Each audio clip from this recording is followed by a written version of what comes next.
Hello எல்லாருக்கும் வணக்கம். இன்றைக்கி நம்ம எதை பற்றி பார்க்க போகிறோம்னா அடாஸ் அண்ட் அதோட லெவல்ஸ் என்னென்னு பார்க்கலாம். ஸோ இந்த அடாஸ்னால் என்னென்னு ஃபஸ்ட் தெரிஞ்சுக்கலாம். அடாஸ்னால் வந்துட்டு பார்த்தீங்கன்னா advance driver assistant system.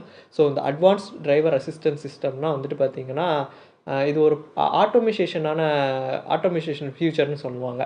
So வந்து பார்த்திங்கன்னா ஆள் இல்லாமல் கண்ட்ரோல் பண்ணுற ஒரு ஃபியூச்சர்ஸ். ஓகேங்களா. இதில் வந்து பார்த்திங்கன்னா 1 to 5 லெவல் வரைக்கும் இருக்குது. ஓகேங்களா. இது வந்துட்டு 1 to 5 லெவல் வரைக்கும் இருக்குது. இது என்னென்ன லெவல் அது என்னென்னு பார்க்கலாம். ஸோ ஃபஸ்ட்டு லெவல் பார்த்திங்கன்னா டிரைவர் அசிஸ்டன்ட் சொல்லுவாங்க. இந்த டிரைவர் அசிஸ்டன்ட் பார்த்திங்கன்னா இது ஒன்றும் பண்ணாது, ஒரு வார்னிங் மட்டும் கொடுக்கும். இப்போ ஸ்டேரிங்கோ இது பிரேக்கோ ஆக்சலரேஷனோ ஸோ இந்த நம்ம கண்ட்ரோல் மீறி ஏதாவது போகுது அப்படின்னா அது வார்னிங் கொடுக்கும், உடனே வார்னிங் கொடுக்கும். இப்போ ஸ்டேரிங் ரொம்ப கிராஸாக போகுதுங்க, வண்டி ரொம்ப கிராஸாக போகுது, ஸ்டேரிங் கண்ட்ரோல் பண்ணணும்னு ஒரு வார்னிங் கொடுக்கும். இதுதான் வந்துட்டு பார்த்திங்கன்னா லெவல் 1. லெவல் 2 பார்த்திங்கன்னா பார்ஷியல் ஆட்டோமேஷன் சொல்லுவாங்க. ஓகேங்களா. இது பார்ஷியல் டிரைவர் ஆட்டோமேஷன் சொல்லுவாங்க. இதுதான் பார்த்தீங்கன்னா இந்தியாவில் நம்ம இப்போ வரைக்கும் பர்மிட் கொடுத்துருக்காங்க. இந்த லெவல் 2 வரைக்கும் தான் அடாஸில் பர்மிட் கொடுத்துருக்காங்க இந்தியாவில்.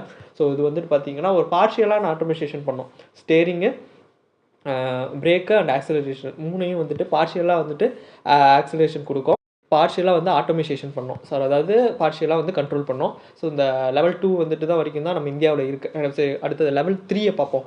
இது வந்து கண்டிஷனல் ஆட்டோமேஷன் சொல்லுவாங்க. இது வந்து கண்டிஷனல் ஆட்டோமேஷன் தான் பாதி வந்துட்டு அடாஸ் வந்து பார்த்துக்குவோம், பாதி வந்து டிரைவர் வந்துட்டு பார்த்துக்கணும். ஓகேங்களா. ஸ்டேரிங்கு, பிரேக்கு, ஆக்சிலரேட்டர் இது மூணையும் வந்து பாதி கண்ட்ரோல் வந்து அடாஸ் பண்ணும். ஸோ நமக்கு தேவைப்படுறப்ப அந்த அடாஸ் வந்து உதவி பண்ணும்.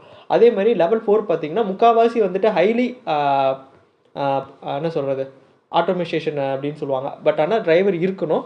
ஓகேங்களா. அடாஸ் லெவல் 4ல். லெவல் 5ல் பார்த்தீங்கன்னா ஃபுல்லி ஆட்டோமேஷன். ஓகேங்களா. அதுக்கு வந்து டிரைவரே தேவை கிடையாது. லெவல் 5ல் இருக்கிற வண்டிகள், அடாஸ் வண்டிகளுக்கு வந்து டிரைவர் தேவை கிடையாது. அது ஆட்டோமேட்டிக்காக அதுவே வந்து ரன் ஆகிக்கக்கூடிய கேப்பபிலிட்டி இருக்கும். ஓகேங்களா. ஸோ இதுதான் வந்து அடாஸோட பேசிக்கான விஷயங்கள். ஸோ அந்த அடாஸ் லெவல் என்னென்னு தெரிஞ்சிருக்கும் நம்புறேன்.